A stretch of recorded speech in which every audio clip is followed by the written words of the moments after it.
ನಮಸ್ಕಾರ ವೀಕ್ಷಕರೇ. ಸದ್ಯ ದೇಶದಲ್ಲಿ ಸಂಭವಿಸಿರೋ ದೊಡ್ಡ ದುರಂತ ಅಂದ್ರೆ ಅದು ಹತ್ರಾಸ್ ಘಟನೆ. ಒಂದಲ್ಲ ಎರಡಲ್ಲ ಬರೋಬ್ಬರಿ 120ಕ್ಕೂ ಅಧಿಕ ಜನರು ಸಾವನ್ನಪ್ಪಿರೋದನ್ನ ನೋಡ್ತಾ ಇದ್ದೀರಿ. ಯಾರೋ ಒಬ್ಬ ಸ್ವಯಂ ಘೋಷಿತ ದೇವಮಾನವನ ದರ್ಶನ ಪಡೆಯೋದಕ್ಕೆ ಈ ರೀತಿ ಸಾವು ನೋವು ಆಗಿರೋದನ್ನ ಯಾವೊಬ್ಬ ವಿದ್ಯಾವಂತನೂ ಸಹಿಸೋದಿಲ್ಲ. ಇಂಥ ದೊಡ್ಡ ದುರ್ಘಟನೆ ಆಗಿದ್ರೂ ವಿಪಕ್ಷ ಈ ವಿಚಾರದಲ್ಲಿ ಸೈಲೆಂಟ್ ಆಗಿರೋದು ಯಾಕೆ ಅನ್ನೋದು ಭಾರತೀಯರಿಗೆ ಗೊಂದಲ ತರ್ತಾ ಇತ್ತು. ಆದ್ರೆ ಈಗ ಅದಕ್ಕೆ ಉತ್ತರ ಸಿಕ್ಕಿದೆ. ಇಂಡಿ ಒಕ್ಕೂಟದಲ್ಲಿ ಪ್ರಮುಖ ಸ್ಥಾನದಲ್ಲಿರೋ ಸಮಾಜವಾದಿ ಪಕ್ಷ ಹಾಗೂ ಸ್ವಯಂ ಘೋಷಿತ ಬಾಬಾನಿಗೂ ಲಿಂಕ್ ಇರೋದಕ್ಕೆ ಸಾಕ್ಷಿ ಸಿಗ್ತಾ ಇದೆ. ಇನ್ನೊಂದೆಡೆ ಸಿದ್ದರಾಮಯ್ಯ ಸರ್ಕಾರದಿಂದ ಹಿಂದೂಗಳಿಗೆ ಮತ್ತೊಂದು ದ್ರೋಹ ಆಗಿದೆ. ಹಾಗಿದ್ರೆ ಈ ಬಾಬಾ ಯಾರು, ಆತನ ಹಿನ್ನೆಲೆ ಏನು, ಘಟನೆಯಲ್ಲಿ ಆಗಿದ್ದೇನು, ಸಿದ್ದರಾಮಯ್ಯ ಸರ್ಕಾರದ ಹೊಸ ನಿರ್ಧಾರ ಏನು, ಇದೆಲ್ಲವನ್ನ ಒನ್ ಬೈ ಒನ್ ವಿವರಿಸ್ತಾ ಹೋಗ್ತೀವಿ. ಈ ವಿಡಿಯೋವನ್ನ ತಪ್ಪದೆ ಕೊನೆ ತನಕ ನೋಡಿ. ಅದಕ್ಕೂ ಮುನ್ನ ಮೀಡಿಯಾ ಮಾನ್ಸ್ಟರ್ ಚಾನೆಲ್ ಅನ್ನ ತಪ್ಪದೆ ಸಬ್ಸ್ಕ್ರೈಬ್ ಮಾಡಿ. ಕಾಲ ಬದಲಾಗ್ತಾ ಇದೆ, ಜನರ ಮನಸ್ಥಿತಿ ಬದಲಾಗ್ತಾ ಇದೆ. ಯಾವುದು ಮೂಢನಂಬಿಕೆ, ಯಾವುದು ಮೂಢನಂಬಿಕೆ ಅಲ್ಲ, ಯಾರನ್ನ ನಂಬಬೇಕು, ಯಾರನ್ನ ನಂಬಬಾರದು, ಯಾವುದು ಓಲೈಕೆ, ಯಾವುದು ನಿಜವಾದ ಜಾತ್ಯತೀತತೆ, ಯಾವುದು ಸತ್ಯ, ಯಾವುದು ಸುಳ್ಳು ಅನ್ನೋದನ್ನ ಜನರು ಚರ್ಚೆ ಮಾಡ್ತಾ ಇದ್ದಾರೆ.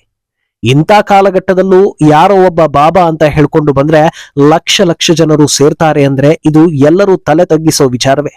ಮೊದಲೇ ಹಿಂದೂಸ್ತಾನದಲ್ಲಿ ಹಿಂದೂ ಧರ್ಮೀಯರು ಹಾಗೂ ಧರ್ಮವನ್ನ ತುಳಿಯೋದಕ್ಕೆ ನಿಂತ ಹಿಂದೂ ವಿರೋಧಿ ಹಿಂದೂಗಳಿದ್ದಾರೆ.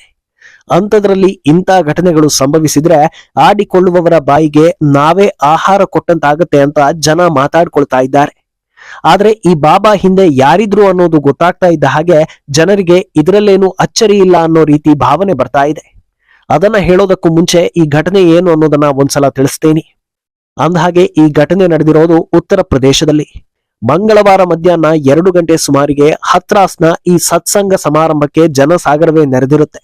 ಹರಿಯಾಣ ಸೇರಿದಂತೆ ವಿವಿಧ ರಾಜ್ಯಗಳು ಹಾಗೂ ಉತ್ತರ ಪ್ರದೇಶದ ವಿವಿಧ ಜಿಲ್ಲೆಗಳಿಂದ ಭಕ್ತರು ಕಾರ್ಯಕ್ರಮದಲ್ಲಿ ಭಾಗವಹಿಸೋದಕ್ಕೆ ಬಂದಿರ್ತಾರೆ. ಮೊದಲಿಗೆ ಈ ಕಾರ್ಯಕ್ರಮಕ್ಕೆ ಕೇವಲ 80,000 ಜನರಿಗೆ ಮಾತ್ರ ಅವಕಾಶವನ್ನ ಕಲ್ಪಿಸಲಾಗಿತ್ತು. ಆದ್ರೆ ಸುಮಾರು 2.5 ಲಕ್ಷ ಜನ ಸೇರಿದ್ರೂ ಅದನ್ನ ಯಾರು ತಡೆಯೋ ಕೆಲಸ ಮಾಡಲಿಲ್ಲ. ಅಂದಹಾಗೆ ಜನರು ಅಲ್ಲಿ ಸೇರಿದ್ದೆ ಬೋಲೆ ಬಾಬಾ ಅಲಿಯಾಸ್ ನಾರಾಯಣ ಸಾಕಾರ ಹರಿ ಅಲಿಯಾಸ್ ಸಹಕಾರ ವಿಷಹರಿ ಅಲಿಯಾಸ್ ಬೋಲೆ ಬಾಬಾನನ್ನ ನೋಡೋದಕ್ಕೆ. ಸಮಾರೋಪ ಭಾಷಣ ಮುಗಿಸಿ ಬಾಬಾ ಹೊರಡೋವಾಗ ಆತ ನಡೆದಾಡಿದ ಜಾಗವನ್ನ ಮುಟ್ಟೋದಕ್ಕೆ ಜನರು ಮುಗಿಬಿದ್ದಿದ್ದಾರೆ. ಅದರಲ್ಲಿ ಹೆಂಗಸರ ಸಂಖ್ಯೆ ಹೆಚ್ಚಿತ್ತು ಅಂತ ಹೇಳಲಾಗ್ತಾ ಇದೆ. ಇನ್ನೊಂದೆಡೆ ಸಾಮರ್ಥ್ಯಕ್ಕಿಂತ 4 ಪಟ್ಟು ಹೆಚ್ಚು ಜನ ಇದ್ದಿದ್ರಿಂದ ಎಕ್ಸಿಟ್ ಗೇಟ್ ಓಪನ್ ಆಗ್ತಾ ಇದ್ದ ಹಾಗೆ ಹೊರಗೆ ಹೋಗೋದಕ್ಕೆ ಇನ್ನೊಂದಷ್ಟು ಜನರು ಮುಗಿ ಬಿದ್ದಿದ್ದಾರೆ. ಈ ವೇಳೆ ಆದ ಕಾಲ್ತುಳಿತದಿಂದ ಸುಮಾರು 120ಕ್ಕೂ ಹೆಚ್ಚು ಜನರು ಪ್ರಾಣ ಬಿಟ್ಟಿದ್ದಾರೆ. ಇನ್ನೂ ಸಾಕಷ್ಟು ಜನರಿಗೆ ಆಸ್ಪತ್ರೆಯಲ್ಲಿ ಚಿಕಿತ್ಸೆ ನಡೀತಾ ಇದ್ದು ಸಾವಿನ ಸಂಖ್ಯೆ ಹೆಚ್ಚಾಗೋ ಸಾಧ್ಯತೆ ಇದೆ. ಅಬ್ಬಬ್ಬಾ, ಪಾದ ಮುಟ್ಟಿ ಆತ ನಡೆದಾಡಿದ ಜಾಗಕ್ಕೆಲ್ಲ ನಮಸ್ಕರಿಸೋಕೆ ಹೋಗ್ತಾರಲ್ಲ, ಯಾರಪ್ಪ ಈ ಮಹಾನ್ ವ್ಯಕ್ತಿ ಅಂತ ನಿಮಗೆ ಅನ್ನಿಸ್ಬೋದು. ಆತನ ಹಿಸ್ಟರಿಯನ್ನ ಹೇಳ್ತಾ ಹೋಗ್ತೀವಿ, ಕೇಳಿಸ್ಕೊಳ್ಳಿ. ಈತನ ಮೂಲ ಉತ್ತರ ಪ್ರದೇಶದ ಇಟಾ ಜಿಲ್ಲೆಯ ಬಹದ್ದೂರ್ ಗ್ರಾಮ. ಕೃಷಿಕ ಕುಟುಂಬದಲ್ಲಿ ಜನಿಸಿದ ಬೋಲೆ ಬಾಬಾ ಅಲಿಯಾಸ್ ನಾರಾಯಣ ಸಾಕಾರ ಹರಿಯ ಮೂಲ ಹೆಸರು ಸೂರಜ್ ಪಾಲ್ ಅಂತ. ಈತನಿಗೆ 2 ಸಹೋದರರು. ಅವರಲ್ಲಿ ಒಬ್ಬ ಮೃತಪಟ್ಟಿದ್ದಾನೆ. ತಮ್ಮ ಹಳ್ಳಿಯಲ್ಲೇ ಪ್ರಾಥಮಿಕ ವಿದ್ಯಾಭ್ಯಾಸ ಮಾಡಿದ್ದ ಸೂರಜ್ ಪಾಲ್ ಉತ್ತರ ಪ್ರದೇಶ ಸ್ಥಳೀಯ ಗುಪ್ತಚರ ಘಟಕದಲ್ಲಿ ಹೆಡ್ ಕಾನ್ಸ್ಟೇಬಲ್ ಆಗಿ ಕೆಲಸ ಮಾಡ್ತಾನೆ. ಬಳಿಕ 26 ವರ್ಷಗಳ ಹಿಂದೆ ಕೆಲಸಕ್ಕೆ ರಾಜೀನಾಮೆ ನೀಡಿ ಧಾರ್ಮಿಕ ಬೋಧನೆ ಕಾರ್ಯದಲ್ಲಿ ತೊಡಗಿಸಿಕೊಳ್ತಾನೆ. ಕಾಲೇಜು ವಿದ್ಯಾಭ್ಯಾಸ ಮುಗಿಸಿದ ಬಳಿಕ ಗುಪ್ತಚರ ದಳದಲ್ಲಿ ಕೆಲಸ ಮಾಡಲು ಆರಂಭಿಸಿದ್ದು ಅಲ್ಲಿ ಇರುವಾಗಲೇ ಆಧ್ಯಾತ್ಮಿಕ ಒಲವು ಶುರುವಾಗಿತ್ತು ಅಂತ ಆತ ಹಲವು ಬಾರಿ ಹೇಳ್ಕೊಂಡಿದ್ದಾನೆ. ಈತನ ಪ್ರವಚನಕ್ಕೆ ದಿನ ಕಳೆದಂತೆ ಸಾಕಷ್ಟು ಜನರು ಸೇರ್ತಾ ಹೋಗ್ತಾರೆ. ಉತ್ತರ ಪ್ರದೇಶ ಅಲ್ಲದೆ ರಾಜಸ್ಥಾನ, ಉತ್ತರಾಖಂಡ, ದಿಲ್ಲಿ, ಹರಿಯಾಣದಲ್ಲೂ ಈತನಿಗೆ ದೊಡ್ಡ ಸಂಖ್ಯೆಯಲ್ಲಿ ಭಕ್ತರಿದ್ದಾರೆ. ಇನ್ನು ಉಳಿದ ಬಾಬಾಗಳಿಗಿಂತ ವಿಭಿನ್ನವಾಗಿರೋ ಬೋಲೆ ಬಾಬಾ ಕಾವಿ ಹಾಕೋದಿಲ್ಲ. ಬದಲಾಗಿ ಯಾವಾಗಲೂ ಸೂಟ್ ಟೈ ಹಾಕೊಂಡು ಟಿಪ್ ಟಾಪ್ ಆಗಿರ್ತಾನೆ. ಕೆಲವೊಮ್ಮೆ ಕುರ್ತಾ ಹಾಗೂ ಪೈಜಾಮವನ್ನ ಧರಿಸ್ತಾನೆ. ಪ್ರತಿ ಬಾರಿ ಪ್ರವಚನ ನೀಡುವಾಗ್ಲೂ ವೇದಿಕೆಯಲ್ಲಿ ಆತನ ಪತ್ನಿ ಕೂಡ ಹಾಜರಿರ್ತಾರೆ.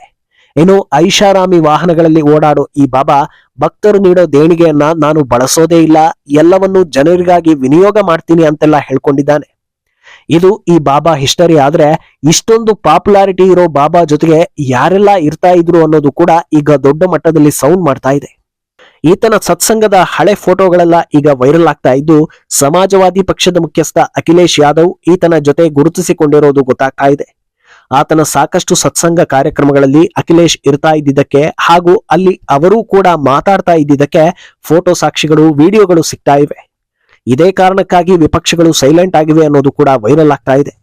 ಆದರೆ ಈ ಘಟನೆ ಬೆನ್ನಲ್ಲೇ ವಿಪಕ್ಷ ಬೆಂಬಲಿಸುವವರ ಕಡೆಯಿಂದ ಸೋಷಿಯಲ್ ಮೀಡಿಯಾಗಳಲ್ಲಿ ಕೇಂದ್ರ ಸರ್ಕಾರದ ವಿರುದ್ಧ ಆರೋಪ ಮಾಡೋ ಕೆಲಸ ನಡೀತಾ ಇವೆ. ಇದರ ಬೆನ್ನಲ್ಲೇ ಈ ವಿಚಾರವನ್ನ ಗಂಭೀರವಾಗಿ ಪರಿಗಣಿಸಿರೋ ಯುಪಿ ಸಿಎಂ ಯೋಗಿ ಆದಿತ್ಯನಾಥ್ ಎಸ್ಐಟಿ ರಚಿಸಿ ತನಿಖೆಗೆ ಮುಂದಾಗಿದ್ದಾರೆ. ಇದು ಆಕಸ್ಮಿಕವಾಗಿ ನಡೆದಿದ್ದ ಅಥವಾ ಇದರ ಹಿಂದೆ ಇನ್ಯಾರಾದ್ರೂ ಇದ್ದಾರಾ, ರಾಜಕೀಯ ದುರುದ್ದೇಶ ಇತ್ತ, ಇದೆಲ್ಲದರ ತನಿಖೆಗೆ ಮುಂದಾಗಿದ್ದಾರೆ. ಭವಿಷ್ಯದಲ್ಲಿ ಇಂಥ ಘಟನೆಗಳು ಮರುಕಳಿಸದಂತೆ ಎಚ್ಚರ ವಹಿಸಲಾಗುತ್ತೆ. ಇಂಥ ಘಟನೆಗಳ ತಡೆಗೆ ಸ್ಟ್ಯಾಂಡರ್ಡ್ ಆಪರೇಟಿಂಗ್ ಪ್ರೊಸೀಜರ್ ಅನ್ನ ಸರ್ಕಾರ ಜಾರಿ ಮಾಡುತ್ತೆ ಅಂತ ಯೋಗಿ ಆದಿತ್ಯನಾಥ್ ಹೇಳಿದ್ದಾರೆ. ದುರಂತದ ಸಂಗತಿ ಏನಂದ್ರೆ, ಇಷ್ಟು ದೊಡ್ಡ ಅನಾಹುತ ಆಗ್ತಾ ಇದ್ದ ಹಾಗೆ ಮೆಲ್ಲಗೆ ಅಲ್ಲಿಂದ ಈ ಬಾಬಾ ಎಸ್ಕೇಪ್ ಆಗಿರೋದು. ಅಲ್ಲದೆ ಘಟನೆ ನಡೆಯುವಾಗ ನಾನು ಅಲ್ಲಿ ಇರ್ಲೇ ಇಲ್ಲ ಅಂತ ಸ್ಟೇಟ್ಮೆಂಟ್ ಕೂಡ ಕೊಟ್ಟಿದ್ದಾನೆ. ಇನ್ನು ಘಟನೆ ಸಂಬಂಧ FIR ದಾಖಲಾಗಿದೆ. ಆದರೆ ಅದರಲ್ಲಿ ವಿಶ್ವ ಹರಿ ಬೋಲೆ ಬಾಬಾ ಹೆಸರು ಇಲ್ಲದೆ ಇರೋದು ಸಾಕಷ್ಟು ಅನುಮಾನಕ್ಕೆ ಎಡೆ ಮಾಡಿಕೊಟ್ಟಿದೆ. ಸತ್ಸಂಗ ಆಯೋಜಕರು ಟ್ರಾಫಿಕ್ ನಿರ್ವಹಣೆಗೆ ಸಹಕರಿಸಲಿಲ್ಲ, ಅಲ್ಲದೆ ಕಾಲ್ತುಳಿತದ ನಂತರ ಸಾಕ್ಷ್ಯ ನಾಶಕ್ಕೆ ಯತ್ನಿಸಿದ್ದಾರೆ ಅನ್ನೋ ಆರೋಪಗಳು ಕೂಡ ಕೇಳಿ ಬರ್ತಾ ಇವೆ. ಇನ್ನು ಬಾಬಾ ಪರ ಕೋರ್ಟ್ನಲ್ಲಿ ವಾದ ಮಾಡೋದಕ್ಕೆ ನಿರ್ಭಯಾ ಕೇಸ್ನಲ್ಲಿ ಆರೋಪಿಗಳ ಪರ ಇದ್ದ ಲಾಯರ್ ಈಗಾಗಲೇ ಮುಂದೆ ಬಂದಿದ್ದಾರೆ ಅನ್ನೋ ವಿಚಾರಗಳು ಕೂಡ ಗೊತ್ತಾಗ್ತಾ ಇದೆ. ಇನ್ನೊಂದೆಡೆ ವಿಪಕ್ಷಗಳು ಈ ಬಗ್ಗೆ ಮಾತಾಡ್ತಾ ಇಲ್ಲ ಅನ್ನೋ ಕೂಗು ಹೆಚ್ಚಾಗ್ತಾ ಇದ್ದ ಹಾಗೆ ಕಾಂಗ್ರೆಸ್ ಕಡೆಯಿಂದ ಸ್ಟೇಟ್ಮೆಂಟ್ ಬಂದಿದ್ದು, ಈ ರೀತಿ ಬಾಬಾಗಳಿಗೆ ಕಡಿವಾಣ ಹಾಕಬೇಕು ಅನ್ನೋದನ್ನ ಹೇಳಿದ್ದಾರೆ. ಆದ್ರೆ ಹಿಂದೂ ಧರ್ಮದಲ್ಲಿರೋ ಕಳ್ಳ ಬಾಬಾಗಳಿಗೆ ಮಾತ್ರ ಕಡಿವಾಣ ಹಾಕೋದಾ ಅಥವಾ ಎಲ್ಲಾ ಧರ್ಮದಲ್ಲೂ ಇರೋ ಕಳ್ಳರು ಮತಾಂತರಿಗಳಿಗೆ ಕಡಿವಾಣ ಹಾಕೋದಾ ಅನ್ನೋ ಬಗ್ಗೆ ಸ್ಪಷ್ಟನೆ ನೀಡಿಲ್ಲ. ಇನ್ನು ಅತ್ತ ಸತ್ಸಂಗದ ಕತೆ ಹಾಗಿದ್ರೆ, ಇತ್ತ ಸಿದ್ದರಾಮಯ್ಯ ಸರ್ಕಾರ ಹಿಂದೂ ಸಮುದಾಯದ ವಿರುದ್ಧ ಮತ್ತೊಂದು ಹೆಜ್ಜೆ ಇಟ್ಟಿದೆ. ಹಿಂದೂ ಯಾತ್ರಾರ್ಥಿಗಳಿಗೆ ನೀಡಲಾಗ್ತಾ ಇದ್ದ ಹಣವನ್ನ ಹಿಂಪಡೆಯುವ ಮೂಲಕ ಮತ್ತೆ ಹಿಂದೂಗಳ ಕೆಂಗಣ್ಣಿಗೆ ಗುರಿಯಾಗಿದ್ದಾರೆ. ಚಾರ್ಧಾಮ್ ಸೇರಿ ಇತರ ಹಿಂದೂಗಳ ಪವಿತ್ರ ಸ್ಥಳಗಳಿಗೆ ಯಾತ್ರೆ ಹೋಗುವವರಿಗೆ ನೀಡ್ತಾ ಇದ್ದ ಸಹಾಯಧನವನ್ನ ಈ ಕೂಡಲೇ ಹಿಂಪಡೆಯಲಾಗಿದೆ ಅಂತ ಸರ್ಕಾರದಿಂದ ಆದೇಶ ಕೂಡ ಬಂದಿದೆ. ಇದರ ನೋಟಿಸ್ ಸಾಮಾಜಿಕ ಜಾಲತಾಣಗಳಲ್ಲಿ ವೈರಲ್ ಆಗ್ತಾ ಇದ್ದು ತೀವ್ರ ಆಕ್ರೋಶ ವ್ಯಕ್ತವಾಗ್ತಾ ಇದೆ. ಆದರೆ ಇದು ಕೇವಲ ಹಿಂದೂ ಯಾತ್ರಾರ್ಥಿಗಳಿಗೆ ಮಾತ್ರ ಅನ್ವಯ ಆಗ್ತಾ ಇದ್ದು, ಬೇರೆ ಧರ್ಮದವರಿಗೆ ಇರಿಸಲಾಗಿರೋ ಸಹಾಯಧನವನ್ನ ಸರ್ಕಾರ ಟಚ್ ಕೂಡ ಮಾಡಿಲ್ಲ. ಈ ಬಗ್ಗೆ ಸಾಮಾಜಿಕ ಜಾಲತಾಣಗಳಲ್ಲಿ ದೊಡ್ಡ ಮಟ್ಟದಲ್ಲಿ ಚರ್ಚೆಗಳಾಗ್ತಾ ಇವೆ. ನಮ್ಮ ದೇಶದಲ್ಲೇ ಇರೋ ಯಾತ್ರಾ ಸ್ಥಳಗಳಿಗೆ ಹೋಗೋದಕ್ಕೆ ಕೊಕ್ಕೆ ಹಾಕ್ತಾ ಇದ್ದೀರಾ, ವಿದೇಶದಲ್ಲಿರೋ ಸ್ಥಳಗಳಿಗೆ ಹೋಗೋದಕ್ಕೆ ಸಹಾಯಧನ ಕೊಡ್ತಾ ಇದ್ದೀರಾ, ಇದು ಸರಿನಾ? ದೇಶ ಸಂಕಷ್ಟದಲ್ಲಿದೆ, ಸರ್ಕಾರದ ಬೊಕ್ಕಸದಲ್ಲಿ ಹಣ ಇಲ್ಲ ಅಂದ್ರೆ ದೇವಸ್ಥಾನಗಳ ಹುಂಡಿಯಿಂದ ಲೀಲಾಜಾಲವಾಗಿ ಹಣವನ್ನ ತಗೊಳ್ತೀರಾ. ಆದ್ರೆ ಇಂಥ ನಿಲುವು ತೆಗೆದುಕೊಳ್ತೀರಲ್ಲ, ಇದು ಉಂಡ ಮನೆಗೆ ಅನ್ನೋ ಗಾದೆಯನ್ನ ನೆನಪಿಸ್ತಾ ಇಲ್ವಾ ಅಂತ ಹಲವರು ಪ್ರಶ್ನೆ ಮಾಡ್ತಾ ಇದ್ದಾರೆ. ಆದ್ರೆ ಇದೇ ಜನರು ಇನ್ನೊಂದು ಮಾತನ್ನು ಕೂಡ ಹೇಳ್ತಾ ಇದ್ದಾರೆ.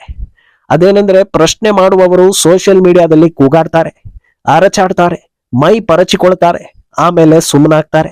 ಆದ್ರಿಂದ ಈ ಸಹಾಯಧನಕ್ಕೆ ಕೊಕ್ಕೆ ಹಾಕೋದ್ರಿಂದ ಯಾರಿಗೂ ನಷ್ಟ ಇಲ್ಲ. ಆದ್ರೆ ತಪ್ಪದೆ ವೋಟ್ ಹಾಕುವವರಿಗೆ ಇಂಥ ಅನ್ಯಾಯ ಮಾಡಬಾರದು ಅನ್ನೋದು ಸರ್ಕಾರಕ್ಕೆ ಗೊತ್ತಿದೆ. ಆದ್ರಿಂದ ಇಂಥ ನಿಲುವುಗಳನ್ನ ಆರಾಮಾಗಿ ತೆಗೆದುಕೊಳ್ತಾರೆ ಅಂತ ಜನರು ಹೇಳ್ತಾ ಇದ್ದಾರೆ. ಒಟ್ನಲ್ಲಿ ಒಂದು ಕಡೆ ಸ್ವಯಂ ಘೋಷಿತ ಬಾಬಾಗಳು, ಅವರ ಬಗ್ಗೆ ಸ್ವಲ್ಪವೂ ತಿಳಿದುಕೊಳ್ಳದೆ ಮಾರು ಹೋಗೋ ಜನರು, ಇನ್ನೊಂದು ಕಡೆ ಸೈಲೆಂಟ್ ಆಗಿರೋ ಸತ್ ಪ್ರಜೆಗಳಿಗೆ ಹೊಸ ಹೊಸ ಕಾನೂನು ಅಸ್ತ್ರಗಳ ಪ್ರಯೋಗ. ಇಲ್ಲಿ ಯಾರನ್ನೂ ದೂರೋದಕ್ಕೆ ಸಾಧ್ಯವಿಲ್ಲ. ಎಲ್ಲವೂ ಜನಾದೇಶದಂತೆಯೇ ನಡೀತಾ ಇರೋದು. ಆದ್ರಿಂದ ಮುಂದೆ ಏನಾಗುತ್ತೆ ಅನ್ನೋದನ್ನ ಕಾದು ನೋಡ್ಬೇಕು. ಈ ಬಗ್ಗೆ ನಿಮ್ಮ ಅಭಿಪ್ರಾಯವನ್ನ ತಪ್ಪದೆ ಕಾಮೆಂಟ್ ಮೂಲಕ ತಿಳಿಸಿ.